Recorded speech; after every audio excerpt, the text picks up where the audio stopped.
नमस्कार दोस्तों, I hope आप सब अच्छे होंगे। ये बहुत ही अच्छी खबर है सोशल वर्क फील्ड में जो अपने स्किल को स्केल अप करना चाहते हैं। जिन्होंने मास्टर्स इन सोशल वर्क कर लिया है रेगुलर मोड में, उनके लिए Pandit B D Sharma university of health science Rohtak से, हरियाणा से ये एमफिल करने के लिए इनको चांस मिल रहा है। एमफिल इन साइकेट्रिक सोशल वर्क सेशन 2024-26।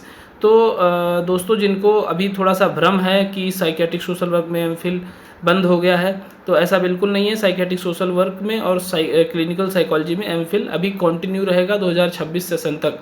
और उसके बाद फर्दर क्या डिसीजन लिया जाता है वो देखा जाएगा, बट अभी कंटिन्यू रहेगा। और इसमें आपको अगर इस फील्ड में जाना है, मेंटल हेल्थ फील्ड में जाना है, तो साइकेट्रिक सोशल वर्क और क्लिनिकल साइकोलॉजी में एमफिल ज़रूरी है।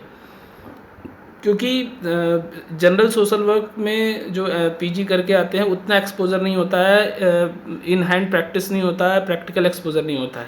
तो इसलिए ये बहुत ज़्यादा ज़रूरी है, क्योंकि ये कम्प्लीटली हॉस्पिटल बेस जो है क्लिनिकल आपको पेशेंट देखने को मौका मिलता है।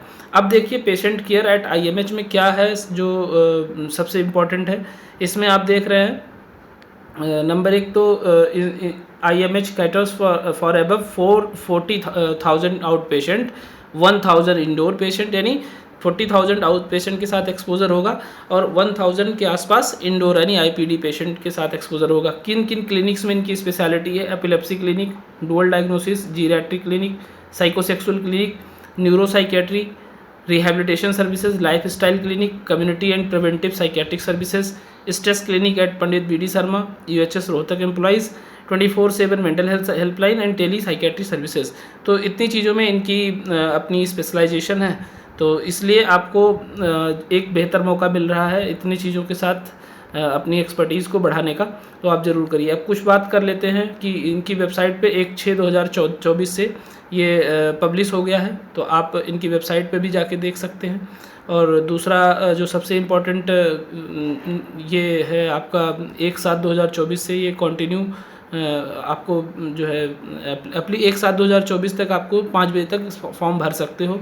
एंट्रेंस जो होगा वो 12/7/2024 को होगा, और बाकी वेन्यू और डेट ऑफ काउंसलिंग ये सब आपको बाद में बताया जाएगा।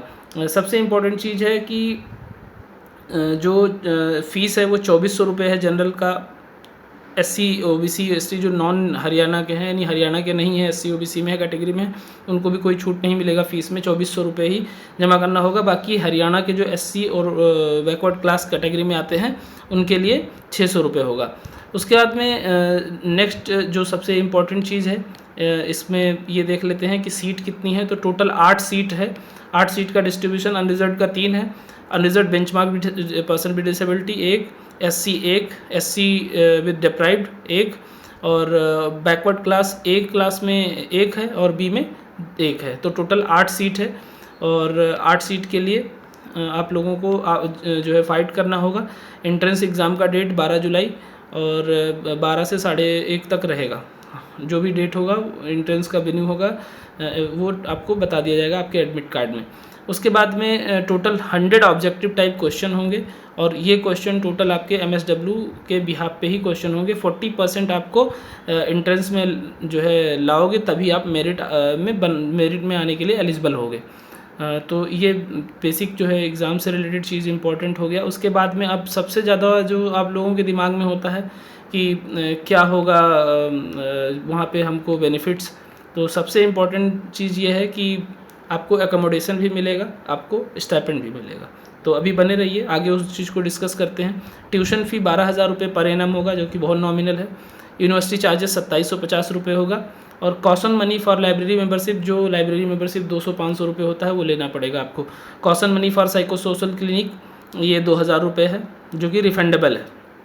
माइग्रेशन फ़ीस अगर आप हरियाणा के बाहर के हैं तो 100 रुपये लगेगा। तो देखा जाए तो 12-2-14 लगभग 15,000 रुपये ही आपका लगना है, और उसमें से आपको 2,000 रुपये रिफंडेबल भी है।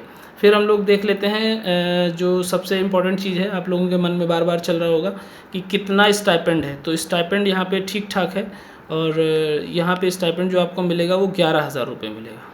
11,000 रुपये पर मंथ। नेट JRF है या नहीं है कोई मैटर नहीं करता, ठीक है। विदाउट नेट JRF को भी ये अमाउंट 11,000 रुपये पर मंथ मिलेगा। और उसके अलावा जो एकोमोडेशन की आप लोग में जो है टेंशन चल रहा है, तो यहाँ पे एकोमोडेशन भी दिया जाएगा। Accommodation institute of mental health as well furnish hostel and student can opt the accommodation facility after submitting prescribed fee. तो जो एक नॉमिनल फ़ी होगा वो आप जमा करके वहाँ पे एकोमोडेशन ले सकते हैं। तो ये बेसिक डेटा रहा। और 80% अटेंडेंस यहाँ पे एकेडमिक ईयर में मैंडेटरी है। 30 छुट्टी आपको एक एकेडमिक ईयर में मिलेगा और वो कैरी फॉरवर्ड नहीं होगा। आप 30 अगर अवेल नहीं करते हो तो आगे कैरी फॉरवर्ड नहीं होगा, ये ए और बी में लिखा हुआ है। तो मोटा मोटा आपको मुझे लगता है सब चीज़ें हमने एक्सप्लेन कर दी है। और ये फर्स्ट ईयर सेकेंड ईयर का आपका कोर्स वर्क का रहेगा, psychiatric social work, psycho social perspective on mental health, psychiatric social work research statistics, psycho social assessment including viva voce. और 5 जो है केस रिपोर्ट आपको फर्स्ट ईयर में सबमिट करना ही होगा। उसके बाद में ये social issues, mental health, psychiatric social work intervention, psychiatric including common neurological problem, psycho social therapies including viva voce, और 5 fully worked out therapeutic case report. Second year में भी 5 केस रिपोर्ट सबमिट करना है। और उसके साथ में जो सबसे इंपॉर्टेंट चीज़ है डिसर्टेशन, जिस पे आपका रिसर्च होगा वो सबमिट करना होगा। उसको उसके लिए जो है जो वाइबा होगा वो कोई एक्सटर्नल आएगा। उसके बाद ही जब आप उसको क्वालिफाई कर पाएंगे तब आप जो है डिग्री अवार्ड हो जाएंगे। और दूसरी ये सबसे इंपॉर्टेंट चीज़ है, इसमें 33% पासिंग मार्क नहीं होता है एमफिल में, 50% पासिंग मार्क होता है। अगर 50% से कम लाते हो तो आप फेल माने जाओगे, आपको दोबारा एग्ज़ाम देना पड़ेगा। तो मोर और लेस आपको इम्पॉर्टेंट सारी इन्फॉर्मेशन मैंने बता दी है।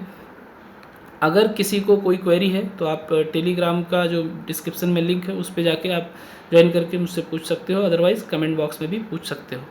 तो इस तरीके से जितने भी हैं जो MSW हैं सोशल वर्क में रेगुलर मोड में है, इंपॉर्टेंट चीज़ ध्यान रखना, रेगुलर मोड में है, उन्हीं को इसमें लिया जाएगा। लाइट चली गई है इसलिए थोड़ा सा अंधेरा हो गया, तो रेगुलर मोड वाले को ही लिया जाएगा। और जो नॉन रेगुलर में है उनको नहीं लेते हैं इसमें। तो जितने रेगुलर मोड के हैं वो आप अप्लाई कर सकते हो। और अगर किसी का और कोई कंसर्न हो तो आप पूछ सकते हो। मिलते हैं फिर नेक्स्ट वीडियो में। Thank you.